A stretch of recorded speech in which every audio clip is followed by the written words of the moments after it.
আকাশ শান্ত এবং মেধাবী ছেলে, নামী সংস্থায় কর্মরত এবং সমাজের কাছে যাকে বলে একেবারে আদর্শ ছেলে। নমস্কার, আদাব, সত শ্রী আকাল। সিনেহুল্লোর ক্রাইম ফাইলে আমি পল্লব। যে কথা বলছিলাম, আকাশ কিন্তু ওই মেধার আড়ালে শান্ত স্বভাবের গভীরে কি এমন ঝড় বইছিল যেটা ওর পরিবার জানতে পারেনি বা একবারও তার জানার চেষ্টা করেনি। বিয়ের মাত্র 1 মাস পার হলো, আকাশ বেছে নিল মৃত্যুর পথ। কিন্তু কেন কেন কি এমন ঘটেছিল? এটা কি খুন, আত্মহত্যা, নাকি এমন কোনো সত্য লুকিয়েছিল যেটা আকাশ সমাজের কাছে প্রকাশ করতে চায়নি? চলুন, কি সেই নির্মম ঘটনা দেখি।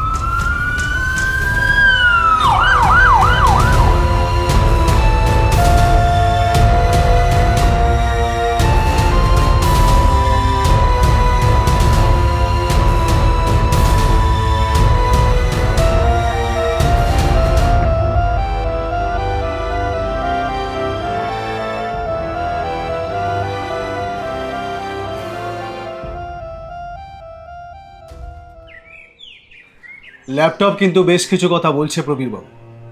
ও বেশ কিছুদিন ধরেই আত্মহত্যার উপায় খুঁজছিল, কিন্তু কেন? কোনো অশান্তি? কেউ যদি নিজের ভালো না বোঝে। আমি বারবার বলেছিলাম আকাশ এখন বিয়ের জন্য রাজি না, ওর মনটা ভালো নেই, ও সময় চেয়েছিল। সময়? কিসের সময়? ভালো চাকরি করছে, বয়স হয়েছে। আমি তো চেয়েছিলাম সেটেল হোক। আকাশ, আকাশ, ম্যাট্রিমনি সাইট থেকে আমি 3টে প্রোফাইল শর্টলিস্ট করেছি। এগুলো দেখতে শুনতে বেশ ভালো, দেখ, আর ফ্যামিলিও স্ট্যান্ডার্ড। তুই কালকের মধ্যে জানা যে কাকে তোর পছন্দ। বাবা, এখন এসব থাক না। I am not in good state of mind. State of mind মানে? শোনো, তোমার 4 বছরের চ্যাপ্টারটা না 4 মাস আগে ক্লোজ হয়ে গেছে। নতুন করে ভাবো, জীবনটা অনেক বড়। আমি এখন এসব কিচ্ছু ভাবতে পারছি না, প্লিজ। প্লিজ মানে? তাহলে তুমি আমার উপর ছেড়ে দাও। পরে কিন্তু তোমার পছন্দ অপছন্দ নিয়ে আমায় কোনো দোষ দিতে পারবে না বাবা।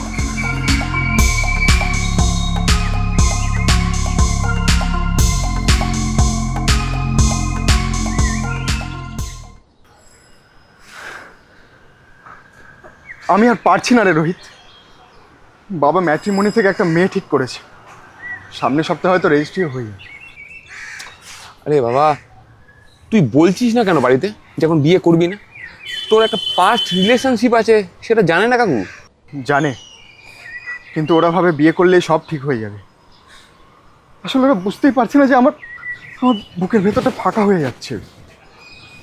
আমি যাকে ভালোবাসতাম তাকে আজও ভুলতে পারিনি, অথচ আমার বেডরুমে নাকি অন্য একজনকে জায়গা দিতে হবে। It's a crime Rohit, it's a crime. আরে বাবা, ব্যাপারটা তো এরকমও হতে পারে, যে আসছে সে হয়তো তোকে সুখেই রাখবে, ভালোই রাখবে। Life is not a novel ইয়ার, life is not a novel. Akash তো খুব ভালো ছেলে ছিল, মেধাবী ছেলে, ভালো চাকরিও করত। তাহলে এমন কি ডিপ্রেশন যাতে ওকে এই চরম পথটা বেছে নিতে হলো? ও বড্ড একা ছিল স্যার। হ্যাঁ, ওই আইডেন্টি ক্রাইসিসে ভুগছিল, বিয়েটা মোটে করতে চাইনি। ওটাই তো জানতে চাইছি, ক্রাইসিসের কারণটা কি? আমি জানি না স্যার। বাহ, এত ভালো বন্ধু, এত বছরের সম্পর্ক, কিচ্ছু বলেনি? ওর আগের সম্পর্কটা? তুলিকা বর্তমানে বিয়েটা করে ব্যাঙ্গালোরেতে সেটেল। আমি জানতে চাইছি ছাড়াছাড়ির কারণটা কি? আমিও জানতে চেয়েছি। বলেছিল পার্সোনাল, দুজনে। আকাশের ফেসবুক প্রোফাইলে আমি ওর কিছু ভিডিও দেখেছি। ইফ ইউ ডোন্ট মাইন্ড, উনি কি একটু অন্যরকম? আই মিন, আচ্ছা একটা কথা, আপনি আমার থেকে কেন এইসব কথা জানতে চাইছেন? Sensitive issue mister Rohit, sensitive issue. Akash আর 5 জন সাধারণ ছেলেদের মতন ছিল না, ও ছিল একটু অন্যরকম। অন্যরকম মানে কি আকাশ? আজ আমাদের এতদিন রেজিস্ট্রি হয়েছে, তুমি আমাকে একটুখানি ছুলে না কেন?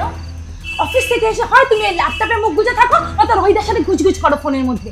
আমি কি তোমার বাড়ির একটা আসবাবপত্র? আমি তোমাকে আগেও বলেছিলাম যে আমি এই বিয়ের জন্য তৈরি নই, আমাকে জোর করা হয়েছে। কেন? তুমি কি এখনো তুলিকার সাথে কাতর? সত্যিটা বলো আকাশ। আকাশ, চুপ করে থাকলে হবে না, স্পিক আউট। সত্যিটা শুনলে তুমি হয়তো নিতে পারবে না।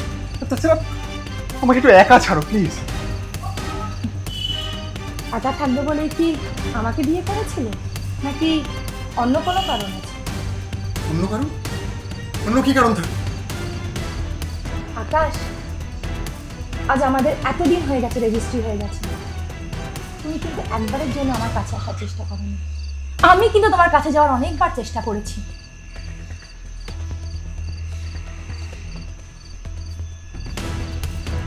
না, তুমি ভুলে যেও না আকাশ, তুমি কিন্তু আমার জীবনের একমাত্র পুরুষ নও।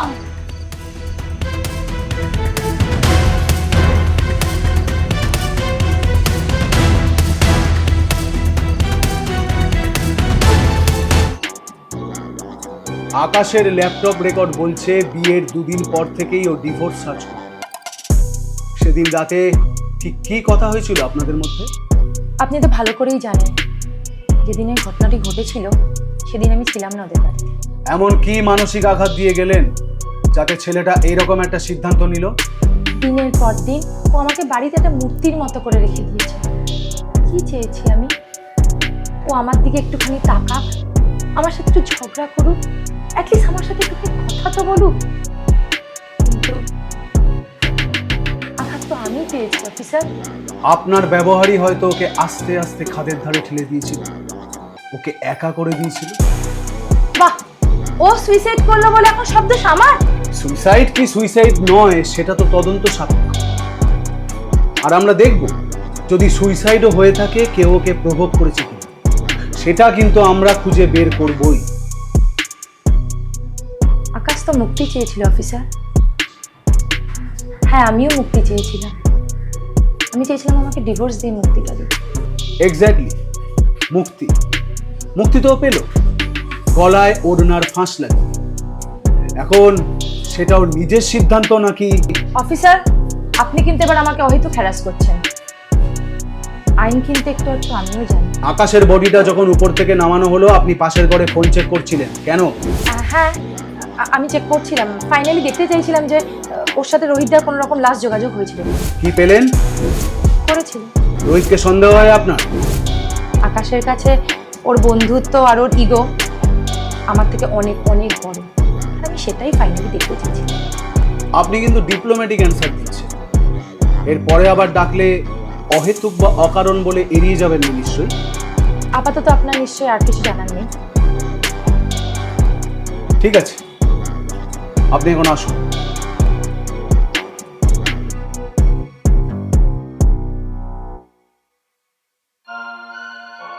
আকাশ, রিয়া যা বলছে সত্যি? তুই নাকি ওকে ডিভোর্স দিতে চাইছিস? একটা কথা পরিষ্কার জেনে রাখবি, তোদের রেজিস্ট্রি হয়েছে কিন্তু 1 মাসও হয়নি। কি হয়েছে বাবা, আমাদের বল। মা, আমি রিয়াকে মুক্তি দিতে চাই না।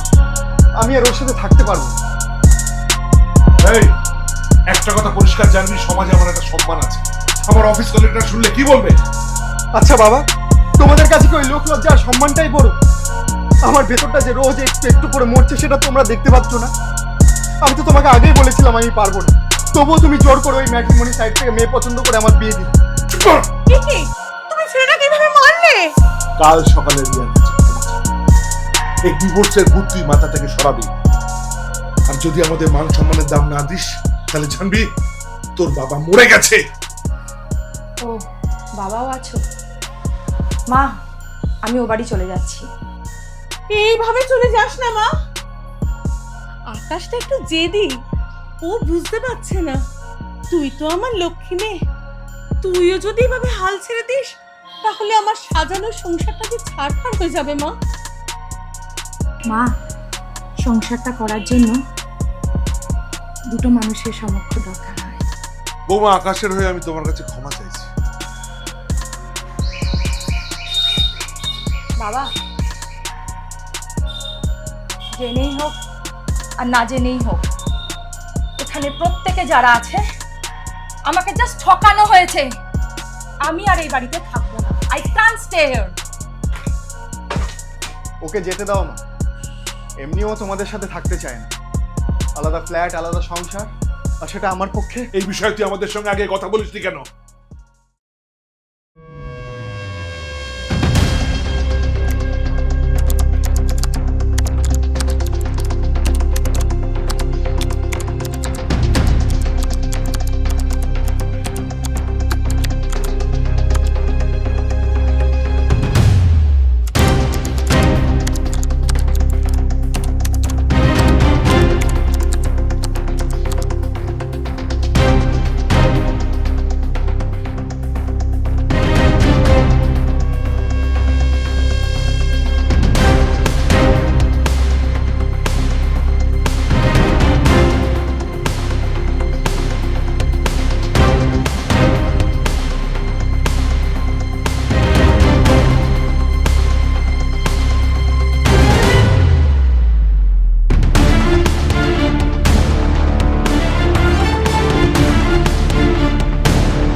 অদ্ভুত, আকাশের মৃত্যুর কয়েক ঘন্টা আগে রিয়া আর রোহিতের মধ্যে ফোনে কথা হয়েছিল, অথচ ওরা দুজনেই বলছে ওরা একে অপরের সাথে কোনো কথা বলেনি। স্যার, হ্যাঁ স্যার, ফরেন্সিক রিপোর্ট। কি বলছে রিপোর্ট? স্যার, ফরেন্সিক রিপোর্ট বলছে আকাশের গায়ে কোনো ধস্তাধস্তির চিহ্ন নেই, কিন্তু ওর নোকে একটা সুতো পাওয়া গেছে। সেই সুতোটা কি ওড়নার? ওড়নাটা তো আকাশের মায়ের, আর সেটা তো বিছানায় ভাঁজ করা ছিল না। রিয়ার বয়ান অনুযায়ী ওটা আলমারিতে ছিল। এখন প্রশ্ন হচ্ছে, আকাশের মায়ের ওড়না ওদের বেডরুমের আলমারিতে কেন? এনিওয়েজ, রিয়া আর রোহিত দুজনেই আমাদের গেস্ট।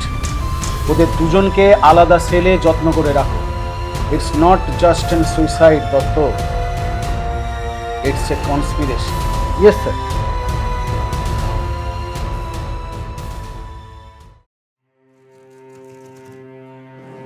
আকাশ চলে গেছে, পুলিশ রিয়া আর রোহিতকে নিজেদের হেফাজতে নিয়েছে, কিন্তু এই তদন্তের গভীরে কি সব প্রশ্নের উত্তর মিলল? আকাশ কি সত্যি অভিমানী ছিল, নাকি আসলে সে এমন একটা আকাশ চেয়েছিল যেখানে মেঘের মতো বারবার রং বদলানো যায় না? এদিকে আকাশের পরিবার রিয়া এবং তার পরিবারের বিরুদ্ধে এফআইআর লঞ্চ করেছে, একেবারে নন বেলেবল সেকশন। আকাশের সার্চ হিস্ট্রি সত্যি কি কোনো প্রশ্ন চিহ্ন রেখে দিয়ে গেল? আমরা মানুষরা একে অপরকে কি নিজেদের মতন করে বুঝতে চেষ্টা করেছি কোনোদিন? নাকি একটু অন্যরকম হলে, আর 5 জনের মতো না হলে, ব্যঙ্গ, বিদ্রুপ আর কটূক্তিতে তাদের জীবনটাকে দুর্বিষহ করে তুলি? আমরা একবারও ভাবি না যে কলমে খুন করে ফেলি নিজের অজান্তে। আজ অন্যরকম একটা সত্যি ঘটনা নিয়ে ক্রাইম ফাইল সাজালাম, একটা মর্মান্তিক প্রশ্ন চিহ্ন দিয়ে কেসটা শুরু হলো। হয়তো আগামী দিনে তদন্ত করে আসল সত্য বেরিয়ে আসবে।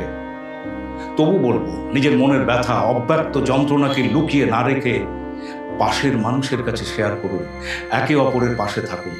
আর এইরকমই সত্য ঘটনা নিয়ে আমরা আগামী 23শে মে সিনেহুল্লোরের ক্রাইম ফাইল আপনাদের সামনে এসে উপস্থিত হবে। ততদিন সুরক্ষিত থাকুন, ভালো থাকুন, সাবধানে থাকুন, একে অপরের পাশে থাকুন। টিল দেন, জয় হিন্দ। মা, আমি অন্যরকম হতে চাইনি। আমি হতে চেয়েছিলাম।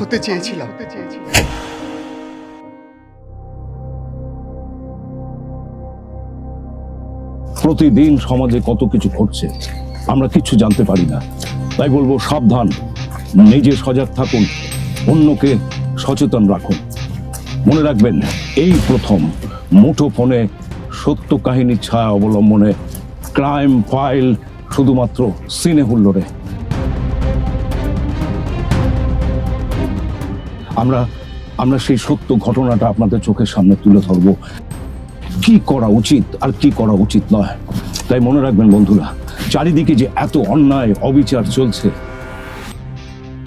নিজে সজাগ থাকুন, সচেতন থাকুন, নিজে ভালো থাকুন, অন্যকে ভালো রাখতে সহযোগিতা করুন। সিনে হুল্লোড় আপনাদের সামনে নিয়ে আসছে সত্য ঘটনার ছায়া অবলম্বনে ক্রাইম ফাইল শুধুমাত্র সিনে হুল্লোড়ে।